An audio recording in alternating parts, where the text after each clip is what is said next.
Naghihintay lang ng pera para kasi i-interview ako sa days na silang gumawa ng safety. kape na kami namin na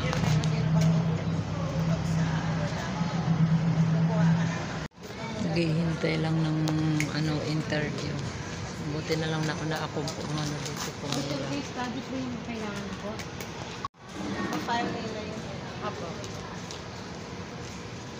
Nandito na ako sa social welfare development office. Naghihintay kami na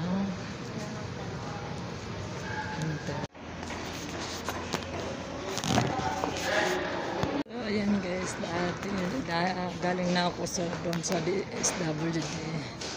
Natapos na ako ng interview. Pupunta na ako ngayon doon sa office ni Ma'am Pamela. So, samahan niyo ako guys.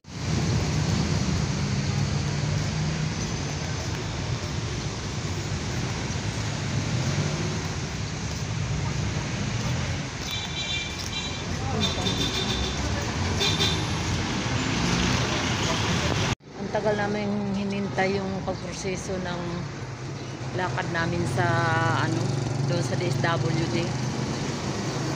Ang kinalabasan, maghihintay pa rin. Mahigit isang linggo pagkuha doon sa hospital ng medical certificate. Pagkatapos sa DSWD, naghintay rin halos isang linggo.